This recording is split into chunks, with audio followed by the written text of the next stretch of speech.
येत्या 2 ते 3 दिवसात मोदी सरकारमध्ये मोठे फेरबदल होणार असल्याची चर्चा राजधानीत आहे।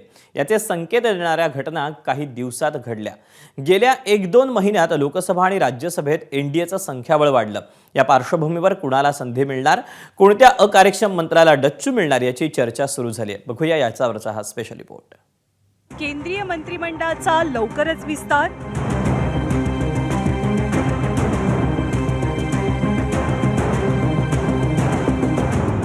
शिवसेनेला कॅबिनेटसह आणखी एक मंत्रिपद,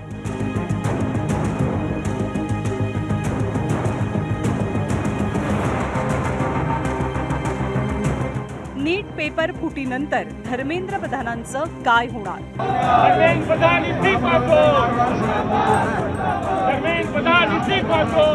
पंतप्रधान नरेंद्र मोदींनी मंगळवारी आणि केंद्रीय गृहमंत्री अमित शहा यांनी गुरुवारी राष्ट्रपती द्रौपदी मुर्मूंची भेट घेतली। पंतप्रधान आणि मंत्र्यांनी राष्ट्रपतींना भेटणं यात विशेष काही नसलं तरी राजधानीमध्ये केंद्रीय मंत्रिमंडळ विस्ताराचे वारे वाहत असल्यानं या भेटींना महत्त्व प्राप्त झालंय। राज्यसभेचा कार्यकाळ संपल्यामुळे जॉर्ज कुरियन यांनी नुकताच केंद्रीय मंत्रिपदाचा राजीनामा दिलाय। केंद्रीय रेल्वे राज्यमंत्री रवनीत सिंह बिट्टू यांनाही राज्यसभेचा कार्यकाळ संपल्यानंतर दुसऱ्यांदा संधी नाकारण्यात आली आहे। हर्ष मल्होत्रा आणि पंकज चौधरी या 2 केंद्रीय राज्यमंत्र्यांना अनुक्रमे दिल्ली आणि उत्तर प्रदेशमध्ये पक्षाचे प्रदेशाध्यक्ष म्हणून नियुक्त करण्यात आले। त्यामुळे एक व्यक्ती एक पद या न्यायाने त्यांची मंत्रिपदं जाऊ शकतात। या सगळ्याच घडामोडींकडे दिल्लीमध्ये मात्र केंद्रीय मंत्रिमंडळातील फेरबदलाचे संकेत म्हणून पाहिलं जाते। च्या काळात काही ज्या घटना घडणार आहेत म्हणजे उत्तर प्रदेशची निवडणूक, पंजाब आणि उत्तराखंडची निवडणूक, या निवडणुकांच्या पार्श्वभूमीवर नव्या मंत्रिमंडळात काही फेरबदल होतील। या राज्यांना अधिक प्रतिनिधित्व दिले जाण्याचा प्रयत्न होईल। उत्तर प्रदेश, गुजरात, पंजाब, कर्नाटक, गोवा, उत्तराखंड, हिमाचल प्रदेश आणि मणिपूर या राज्यांमध्ये आगामी काळात विधानसभेच्या निवडणुका होऊ घातल्या। या पार्श्वभूमीवर या राज्यांना वाढीव प्रतिनिधित्व मिळू शकेल। आगामी राष्ट्रपती पदाच्या निवडणुकीत सुद्धा राष्ट्रीय लोकशाही आघाडीच्या घटक पक्षांची मदत लागणार असल्यानं त्यांनाही झुकतं माप दिलं जाण्याची शक्यता आहे। पहिल्या 2 वर्षातील मंत्र्यांच्या कामांचं रिपोर्ट कार्ड तयार असून अकार्यक्षम मंत्र्यांना घरचा रस्ता दाखवला जाऊ शकतो। तरुण चेहऱ्यांना प्राधान्य मिळेल असं बोललं जात असून राष्ट्रीय अध्यक्ष नितीन नवीन यांच्या भावी कार्यकारिणीचा विचार करून मंत्रिमंडळाची फेररचना होण्याची शक्यता आहे। या संभाव्य मंत्रिमंडळ फेरबदलास आणखी एक पार्श्वभूमी आहे, ती भाजप आणि एनडीएतल्या इन्कमिंगची।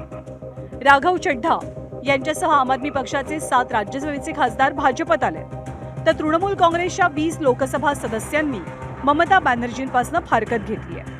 हा गट nationalist citizens party of India या अतिशय छोट्या पक्षात विलीन होऊन एनडीए सोबत आलाय, तर सोमवारी ठाकरेंच्या शिवसेनेच्या 6 खासदारांचा गट ऑफिशियली शिंदेंसोबत आलाय। त्यामुळे लोकसभेत शिवसेनेचं संख्याबळ 13 वर गेल्यानं केंद्रीय मंत्रिमंडळात त्यांचा वाढीव सहभाग पाहायला मिळू शकतो। एकनाथ शिंदे यांच्या शिवसेनेकडे सध्या एक स्वतंत्र प्रभाराचं राज्यमंत्रीपद आहे, त्याऐवजी त्यांना आता नव्या बदलामध्ये एक कॅबिनेट मंत्रीपद आणि एक राज्यमंत्रीपद मिळेल आणि श्रीकांत शिंदे यांना कॅबिनेट मंत्रीपदी संधी मिळण्याची शक्यता व्यक्त होत आहे। ठाकरे सेनेतून शिवसेनेत प्रवेश केलेल्या 6 खासदारांपैकी 3 खासदारांची नावं मंत्रिपदासाठी आघाडीवर आहेत।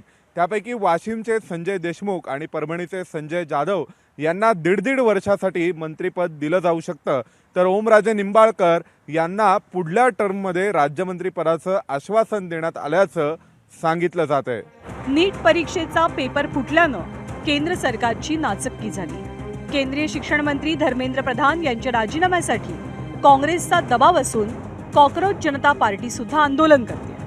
नीट फेरपरीक्षेच्या वेळेला संरक्षण मंत्रालयासह स्वतः पंतप्रधान मोदींना या संपूर्ण प्रक्रियेत लक्ष घालावं लागलं। शिक्षण मंत्रालयावरचा पंतप्रधानांचा विश्वास उडाल्याचे हे संकेत मानले जात आहेत। त्यामुळे प्रधान यांचं काय होणार याकडेही देशाचं लक्ष लागलेलं असेल। जसा गुजरातमध्ये अँटी इन्कम्बन्सी फेस करायला विस्तार केला गेला 2-3दा, काही लोक काढले गेले, काही आले आणि त्यातनं मग ते जे रिशफल होतं तसं केंद्रामध्ये आता रिशफलची मोठ्या प्रमाणात चर्चा आणि त्याचं कारणच नीटच्या परीक्षा आणि कॉक्रोच पार्टीचा उदय हे आहेत. तरुणांच्या मनात क्षोभ असेल देशभर किंवा ते जर दिसत असेल तर त्याला ॲड्रेस करायला पाहिजे आणि त्याची दखल भारतीय जनता पक्ष किंवा हे कर्तेधर्ते घेतात. हे वारंवार दिसलं आहे. त्यामुळे अचानकपणे जेव्हा माध्यमांच्या अटकळी असतात त्यावेळेला होत नाही, पण अचानक शांत होताना कधीतरी विस्तार होईल आणि मग धर्मेंद्र प्रधान यांचं काय होईल ते त्यावेळेला आपल्याला कळेल की त्यांना प्रमोट करतायत, डिमोट करतात का आहे तसंच कुठेतरी हलवतात आणि त्यावर आपल्याला त्याचे निष्कर्ष काढायला लागतील. चर्चा आणि विचारमंथन झाल्यानंतर 19-20 जूनच्या आसपास भाजपची अंतिम यादी निश्चित झाल्याचं कळतंय. मित्रपक्षांशी खलबत सुद्धा जवळपास पूर्ण झालेली असून शनिवारी किंवा रविवारी मोठ्या फेरबदलांची घोषणा होऊ शकते. खासदारांची फोडाफोडी करून एनडीएला पाठिंबा देणाऱ्यांना या फेरबदलात कोणतं मानाचं पान आणि स्थान मिळतं हे पाहणं औत्सुक्याचं असेल. ब्युरो रिपोर्ट, ABP माझा.